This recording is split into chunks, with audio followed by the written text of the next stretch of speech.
So once upon a time, the greatest light heavyweight fight I have ever personally seen took place. It was Prochazka versus Glover.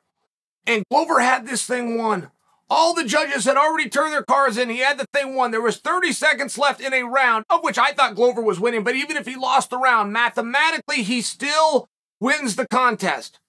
He had won 3 rounds, according to all 3 of the judges, going in to the 5th. 30 seconds left. He ends up getting submitted. It was just an amazing fight. It was an amazing contest, but it was not booked for an immediate rematch. Moreover and better said, it was not immediately booked for an immediate rematch. 6.5 weeks went by. And we discussed that over here. And we paid it its dues. We call it the greatest fight. And we talked about how great Glover was and with his age and all of this, and he was still going to be on top. Mathematically, he was still on top. We talked about Prochazka and the warrior spirit. I mean, we did the whole thing. We did everything right. We did 3 videos, and you guys didn't watch any of them.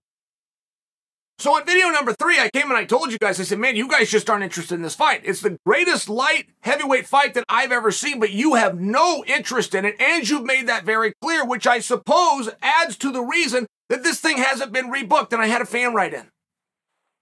And a fan write in and say, Chael, I don't like your deduction. Just because you're making videos on the subject and we don't want to see the videos doesn't mean we won't want to see the fight. Yes, it does. It's exactly what it means. You can hire a data analysis firm. You can do that. You can spend millions of dollars on data. Or you can just come to my YouTube page and you will know specifically what the market wants. It 100% translates to that exact thing. And I was a little surprised that a fan would take time out of his day and send me something so stupid. But it happened. Now, that fight did get announced and that fight did get made. But that fight was up in the air and the potential possibilities were Anthony Smith. Anthony Smith was going to take on Ankalaev. Those boys believed that was a #1 contenders fight. Ankalaev won the fight, and he won it by stoppage, which historically would make Ankalaev the #1 contender, but when they interviewed him after the ring, he was the last one to know that he was even in a #1 contenders match, and that hurt. That pulled everything down. You then have Blachowicz, who lost in an upset to Glover, who came back to a main event, who beat and stopped Rachik, and looked like he was in a prime position, but he didn't speak up. Blachowicz didn't say anything. Then all of a sudden, Blachowicz realized, oh my goodness, the squeaky wheel gets the grease. There's an opportunity here. It's not, I don't know why he thought it was his in the first place, but he did. And many people have made this very mistake. They believe something is there. They get some kind of an entitled factor, so they don't go out and fight for it. So Blachowicz started to speak up, and he started to do a very good job. Blachowicz is one of these guys that I do find very interesting when you can get him to give you something. But out of left field, Ankalaev, who's in an argument, Ankalaev is part of this argument to be going to fight Prochazka. All of a sudden, Ankalaev withdraws himself. But when Ankalaev jumps overboard, he takes Blachowicz with him. He called Blachowicz out. When everybody's going after Prochazka, and Prochazka spread it around a little bit. Prior to his fight with Glover, he said, hey, winner takes on Blachowicz. After his fight with Glover, said, hey, Glover, you got my respect. Gave me the opportunity, I'll give it right back to you. He was spread himself around a little bit. So we've got this 4-horse race. Ankalaev publicly removes himself, right? As soon as Ankalaev calls out Blachowicz, he has now removed himself from the opportunity to go and fight for a championship. But as soon as he calls out Blachowicz, he took Blachowicz down too. He jumped overboard, but he grabbed Blachowicz and took him with him. That's very interesting.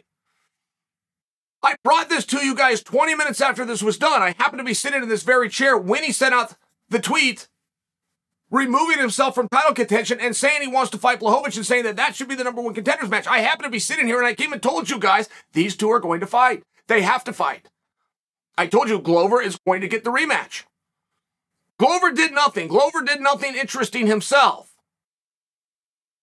But Ankalaev removed himself and took Blachowicz with him. They've got to fight. Now, that's a big storyline. What I just told you is a massively interesting storyline that played out right in front of you guys. If you're the two viewers that follow along, you know exactly what I'm talking about. But if you're not, now you know why these two have to fight, and you know what's on the line. And that's interesting. That's interesting. The lesson here remains the same. Blachowicz stood up for himself. He spoke up. He just did it too late. Ankalaev spoke up for himself. But he did it a little bit too late. Now they have what they believe is a #1 contenders match. I don't think any of us disagree, do we? I don't think you could name another light heavyweight fight that's signed. If you could, I don't think you can name a light heavyweight fight that has as high of ranked guys that is signed. I don't think you know of a light heavyweight fight that's out there aside from Ankalaev and Blachowicz. So quite possibly they are the #1 contenders match, but they haven't told anybody, they haven't said a word. I had to go search to find the fact that this fight was even happening. They're both radio silent. I mean, if you're not going to learn from history, what in the hell is the point of studying it? These two are going to have to go and fight. These two will not be fighting for a world championship. They now believe it's going to be a #1 contenders match. I don't think any of us disagree. However, we also don't know of another fight that's even signed in that division. What happens when one does get signed and that guy decides to grab a megaphone? Of course, we're going to listen. We have nothing else to listen to. Nobody else is talking. They found themselves in this spot by being uncompelling and uninteresting. That's very rude for me to say, but it's accurate. That's what happened. So they're going to handle the spot that they found themselves in by being uneloquent and uninteresting. And you wonder how many times you can circle the drain before you're going to realize the mistake that you made. I believe that fight is of consequence. I believe that fight will be a #1 contenders match. That's what I believe. But I haven't heard anybody else make the argument. And I know that the rebooking of Prochazka versus Glover had to do with one person, which was Lionheart. Anthony Smith is the single reason that it took 6.5 weeks to rebook that match. Because he spoke up. He said, this is the #1 match. I'm the former title challenger. This guy, Ankalaev, is undefeated, number 9 ranked. This is the match. And people listened, and people watched, and people waited because of it. It would just seem that at some point you're going to have to realize what we're doing here. Well, I can't make you. I can only encourage you. I look at the situation that Jon Jones is in. Jon Jones is in a situation where there is a very big match for him. But only one. What do you do after that one?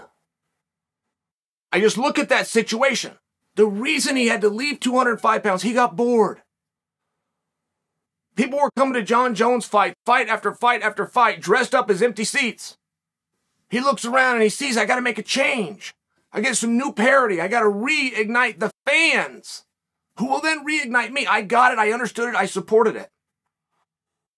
But in 2 years, he went and did some pull-ups and drank some protein powder. He hasn't built a single fight for himself. Here we are 2 years later, and 40 pounds bigger, stuck in the same exact situation, which is there's nobody that you want to see fight Jon Jones. And if you do want to see, you've got one. And I feel as though Jon should be controlling the show. I'm now at 240, which makes myself eligible within my own psyche to go and fight at heavyweight, but I haven't decided I'm going to do that. I might be coming back to 205. It would seem to me that there was a game that could be played there. There is a manipulation. You've had 2 years to do it. 2 years. You hire a guy to spot you on a bench press, but you don't put any of your money towards a creative element. You haven't gone and found guys in Hollywood, guys that write scripts, guys that have written shows. You haven't found comedians that are on stage, stuck around at the Yak Yak Shack, grabbed them afterward, exchanged numbers, said, give me something that's interesting here. Like that never crossed your mind? 10% goes to some guy that gets some paperwork done, but you never thought to add a creative arm? That just surprises me, and you've had 2 years to do it.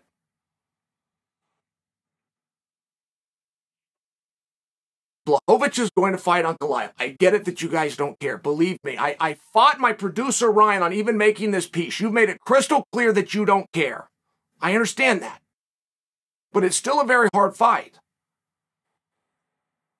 It's still a very high-ranking fight. Is it a number one contenders match?